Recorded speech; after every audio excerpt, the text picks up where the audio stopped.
most ingrained memory of Dr. Martin Luther King was his death, because that was the first time I'd ever witnessed my father crying. He had a tremendous impact on my childhood from there, especially as we moved to the city of Gardena in 1969, just a year after his death, and we were the first black family on our street, and I remember those who welcomed us, but those who looked at us with great disdain. I remember the March on Washington. I remember the throngs of people and all the excitement about what Dr. Martin Luther King meant. I also remember his death when I was in college, and how impacted that was in my life in terms of feeling such a deep hurt that someone had taken the life of Dr. King, and at the same time, all of us were committed to making sure that the dream would not die with Dr. King, that we had a commitment to make sure that that dream continued to live. I think about stories that my father shared about his grandparents and racial injustice and inequality, 100 years ago, but those same issues are with us today. My parents were overseas. They were in the Air Force. My father was. He was stationed in France where I was born. They talked about the Voting Rights Act and what Dr. King helped to contribute to it and how it came about. And when it happened, they were so happy because growing up in the South, they didn't have the right to vote, and how it was so important that people died and fought for the right to vote, and how I should always vote and how important it was. When I visited the National Monument, I was brought back to a speech I remember reading of Dr. King's. It was entitled, "Where Do We Go From Here?" It was his last speech he delivered to the Southern Christian Leadership Conference before his assassination. In the speech, he draws the correlation between power and love.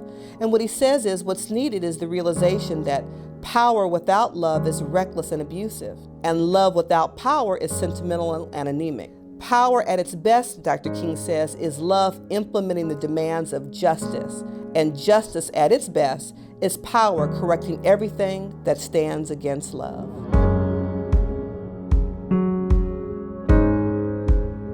What I remember most of all growing up in Watts is that when you walk through the door of our family home, before you saw anything else, the TV, the furniture, you saw 3 pictures.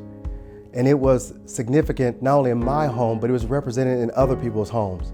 And that was a picture of Dr. Martin Luther King, John F. Kennedy, and Jesus. And when we came home, those are 3 pictures we saw.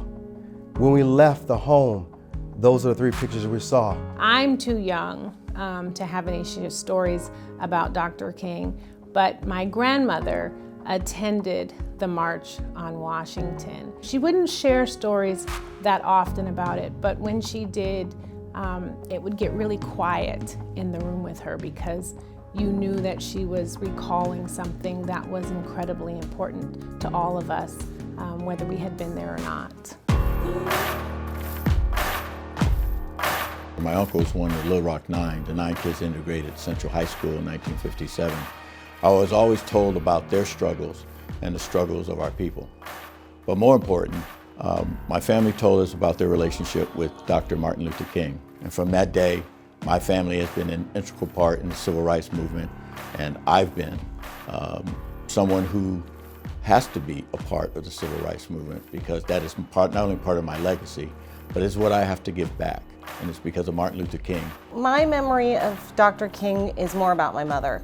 A few weeks before he died, he spoke about his desire for her to be in Congress and what great possibilities she brought to the state of California. So on my desk, I keep the picture of my mother and Dr. King, and it reminds me every day of how lucky I am to get to walk on the green carpet, how important my being there is, not just to my community, but to my daughter, who hopefully, not unlike my mom was an assembly member, I am now on the carpet, and even in light of the climate today, what is possible for my child. Dr. King came to Pasadena, Friendship Baptist Church, and I remember as a child the line stretching out the church and around the corner. My mom held my hand and my brother's, and she made it very clear to my aunt that she was going to make her way through the crowd and shake his hand. She made her way through, and she reached up and he looked down, and he reached out and he shook her hand, and you felt the power of his presence, but also the tenacity of my mom to make her way to this person who she was inspired by as well. Right now, we stand on his shoulders, Dr. King and everyone that came before us, whether through the legislature or the Civil Rights Act, folks that were marched to fight for those rights. And just even the simple right to vote, the right to be a man, the right to ride a bus, to sit at a counter and eat your food. That's so important. And I am never, ever at a moment forgetful of the fact that I'm a black woman.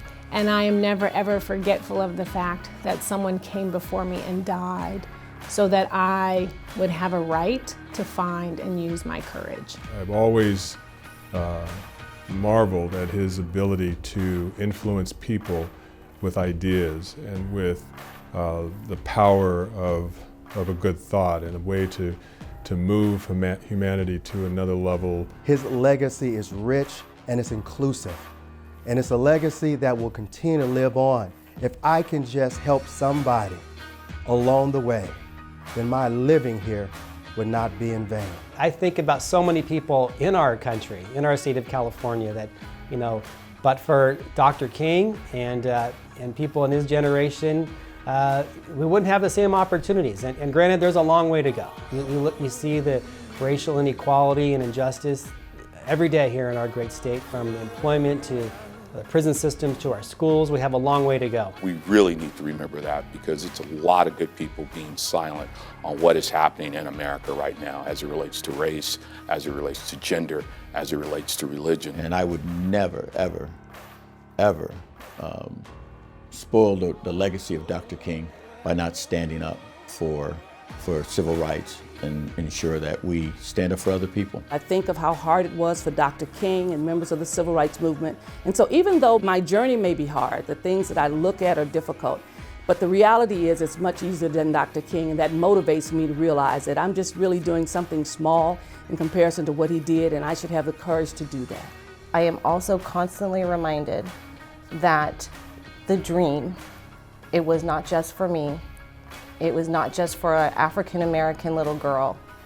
It is for all of us, and that we are all better when we work together. And that, I believe, was truly the dream of Dr. Martin Luther King.